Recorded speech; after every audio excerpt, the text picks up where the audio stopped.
வணக்கம் ஃப்ரெண்ட்ஸ். இன்னைக்கு Wall Street open ஆகுறதுக்கு முன்னாடியே கொஞ்சம் ப்ரெஷர்ல தான் இருக்கு.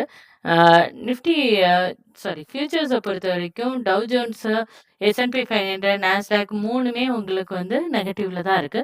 But Nasdaq and S&P 500 compare பண்ணும்போது உங்களுக்கு டவ் ஜோன்ஸ் ரிலேட்டிவ்லி உங்களுக்கு ஃப்ளாட்டா இருக்கு அப்டின்னே சொல்லலாம் உங்களுக்கு. அதாவது இன்னைக்கு குறிப்பா குரோத் அதுக்கப்புறம் டெக்னாலஜி ஸ்டாக்ஸ்ல செல்லிங் பிரஷர் ஜாஸ்தி இருக்கிறனால தான் நாஸ்டாக்கும் உங்களுக்கு செல்லிங் பிரஷர்லயே இருக்கு உங்களுக்கு. ஸோ இன்னைக்கு மார்க்கெட்டுக்கான பிக்கெஸ்ட் ரிஸ்க் என்ன அப்படின்னு பார்த்தீங்கன்னா ஆயில் தான். ஸோ யூஎஸ் ஆயில் பொறுத்த வரைக்கும் அதாவது WTI க்ரூடை பொறுத்த வரைக்கும் உங்களுக்கு லாஸ்ட் 2 வீக்ஸில் 8.4% கிட்ட இது ஜாஸ்தியாயிருக்கு. இப்போ $84.11 ட்ரேட் ஆயிட்டு இருக்கு. ஆனால் இன்னைக்கான ஹை பார்த்தீங்க அப்படின்னா $85 வரைக்கும் போய் டச் பண்ணிட்டு தான் வந்திருக்கு. லாஸ்ட் 2 செஷன்ஸாவே உங்களுக்கு ஒரு பாசிட்டிவ் ட்ரேட்ல தான் அதாவது லாஸ்ட் 2 வீக்ஸாவே உங்களுக்கு கிரீன் கேண்டில் தான் க்ரூட் ஆயில் பிரிண்ட் பண்ணிக்கிட்டே இருக்கு அப்படின்னு சொல்லலாம். அதே மாதிரி பிரெண்ட் க்ரூட பொறுத்தவரைக்கும் ஸோ டைரக்ட்டா பிரெண்ட் க்ரூட பார்த்தீங்க அப்படின்னா, அதுவும் உங்களுக்கு லாஸ்ட் 2 வீக்ஸ்ல கிட்டத்தட்ட 9% கிட்ட உங்களுக்கு அ இது குடுத்திருக்கு. அப் சைடு குடுத்துருக்கு. அது பார்த்தீங்க அப்டின்னா, இன்னும் கொஞ்சம் அப் போற மாதிரி தான் இருக்கு. ஆனா, இந்த மந்த்துக்குள்ள உங்களுக்கு $98 தாண்டி ட்ரேட் ஆகாம இருந்துச்சு அப்டின்னா, உங்களுக்கு மார்க்கெட் கொஞ்சம் சேவ் பண்ணப்படலாம் உங்களுக்கு. ஸோ, இது இதுக்கான காரணம் என்ன அப்டின்னு பார்த்தீங்கன்னா, யுஎஸ் ஈரானோட நெகோசியேஷன்ல எந்த பீஸ் டீலுக்கான எந்த ப்ராக்ரஸுமே இல்ல. ஸோ, இதனால ஸ்ட்ரெய்ட் ஆஃப் ஹார்மஸோட ரீஓப்பனிங் பத்தின அன்சர்டனிட்டி ஜாஸ்தியாயிருக்கு. இதனால இன்வெஸ்டர்ஸ் திருப்பி இன்ஃப்ளேஷன் ரிஸ்க் வந்துருமோ அப்படின்ட்டு கவலைப்படுறாங்க. ஸோ இத சிம்பிளா சொல்லணும்னா, இந்த ஆயில் பிரைஸ் ரைஸ் ஆக ஆக உங்களுக்கு இன்ஃப்ளேஷன் பத்தின கன்சர்ன் ஜாஸ்தி ஆயிட்டே இருக்கு.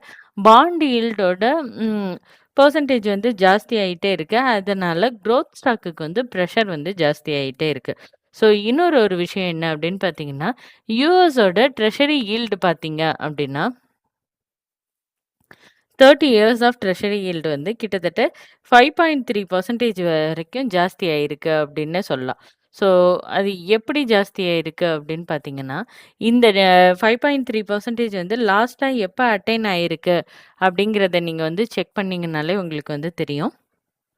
5.33 5ங்கிற லெவல்ல எப்ப லாஸ்ட்டா அட்டைன் ஆயிருக்கு அப்படின்னு பார்த்தீங்கன்னா, எ 2000 2006 அண்ட் 7 இந்த ரேஞ்சில தான் உங்களுக்கு 30 இயர்ஸ் ஆஃப் ட்ரெஷரி யீல்டோட பிரைஸ் இவ்ளோ தூரம் ஜாஸ்தி ஆயிருக்கு. ஸோ இப்படி ஜாஸ்தி ஆகுறது மார்க்கெட்டுக்கு ஒரு பெரிய கன்சர்னாவே இருக்கு. லாஸ்ட் 2 டெக்கேட்ஸ்ல இதுதான் ஹையஸ்ட் லெவல்ல இந்த இன்னைக்கு தான் ட்ரேட் ஆயிட்டு இருக்கு. So highest long term yield especially uh உங்களுக்கு ஹை வேல்யூவேஷன் டெக்னாலஜி ஸ்டாக்குக்கும், குரோத் ஸ்டாக்குக்கும் நெகட்டிவ் சிக்னல் குடுக்கிறதா தான் இருக்கும் உங்களுக்கு. ஸோ இன்னைக்கு NVIDIA, AMD, Intel இந்த மாதிரி ஸ்டாக்ஸ் எல்லாம் பார்க்குறப்ப, உங்களுக்கு ஹோம் டெப்போட் அப்படிங்கிற ஒரு ஸ்டாக் மட்டும் உங்களுக்கு 2.3% ப்ரீ மார்க்கெட்ல அப்சைட் குடுத்துருக்கு. ஸோ இதுக்கு காரணம் மார்க்கெட்டோட கம்பெனியோட சேல்ஸ் எக்ஸ்பெக்டேஷன் பீட் பண்ணியிருக்கு. தட் மீன்ஸ் அவங்களோட ஏர்னிங்ஸும் எக்ஸ்பெக்டட விட ஜாஸ்தியா வந்திருக்கு. அதே மாதிரி ரெவென்யூவும் ஜாஸ்தியாயிருக்கு. இதுலேருந்து ஒரு இம்பார்ட்டன்ட் விஷயம் என்னன்னு தெரிஞ்சுக்கணும் அப்படின்னு பார்த்தீங்கன்னா, மார்க்கெட் நெகட்டிவாவே இருந்தாலும், கம்பெனியோட ஏர்னிங்ஸ் ஸ்ட்ராங்கா இருக்கும்போது, வீக் மார்க்கெட்ல கூட சில இண்டிவிஜுவல் ஸ்டாக்ஸ் அவுட் பெர்ஃபார்ம் பண்ணும் அப்படிங்கிறத நம்ம தெரிஞ்சுக்கலாம். ஸோ இந்த ஏஐ ஸ்டாக்ஸ்லாம் பார்த்தீங்க அப்படின்னா, சான்டிஸ்க் பார்த்தீங்க அப்படின்னா, ப்ரீ மார்க்கெட்லயே ஒரு பெரிய டவுன் வந்திருக்கு. அதாவது 6% கிட்ட உங்க 5.4% கிட்ட டவுனு. அதே மாதிரி இன்னொன்னு Western Digital. So Western Digital கார்ப்பரேஷன பொறுத்தவரைக்கும் இதுவும் 6% கிட்ட உங்களுக்கு டவுன் ஆயிருக்கு. நேத்திலேருந்து இன்னைக்கு ப்ரீ மார்க்கெட்லயே.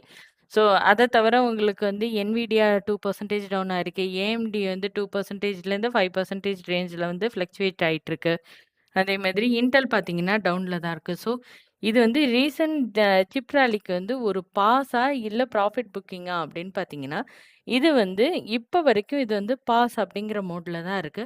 எப்போ ப்ராஃபிட் புக்கிங் ஜாஸ்தியாகும் அப்படின்னு பார்த்தீங்கன்னா, இந்த க்ரூட் ஆயில் பிரைஸ் வந்து இன்னும் ஜாஸ்தி ஆகவும், ட்ரெஷரி யீல்டோட பிரைஸ் வந்து லாங் டெர்ம் ட்ரெஷரி யீல்டோட பிரைஸ் வந்து ஜாஸ்தி ஆகுறப்ப தான் உங்களுக்கு வந்து இது வந்து இப்ப இருந்திருக்கிற ஒரு பாஸ் அப்படிங்கிற சிச்சுவேஷன்லேருந்து ப்ராஃபிட் புக்கிங் அப்படிங்கிற சிச்சுவேஷனுக்கு வந்து மாறும்.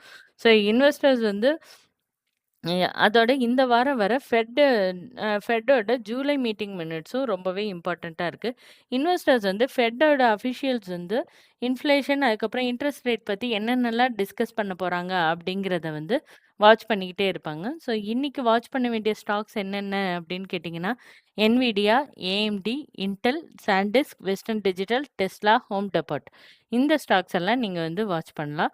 ஸோ மார்க்கெட்ட பொறுத்தவரைக்கும் ஓரளவு நெகட்டிவ்ங்கிற லெவல்ல தான் இருக்கு. ஸோ இன்னைக்கு வந்து முக்கியமான ஸ்டோரி வந்து ஜியோபொலிட்டிக்கல் நியூஸு, ஆயிலு, அதுக்கப்புறம் பாண்ட் யீல்டு இந்த 3ம் தான். ஸோ நீங்க வந்து இன்ஃப்ளேஷன் கன்சர்ன் வந்து திருப்பியும் வரணும் அப்படின்னா, க்ரூட் ஆயில் வந்து $90 அபவ் வந்து திருப்பியும் போய் ட்ரேட் ஆக ஆரம்பிக்கும்போது, இன்ஃப்ளேஷன் கன்சர்ன் வந்து திருப்பியும் வரும் அப்படிங்கிறத வந்து இன்வெஸ்டர்ஸ்லாம் எதிர்பார்க்குறாங்க.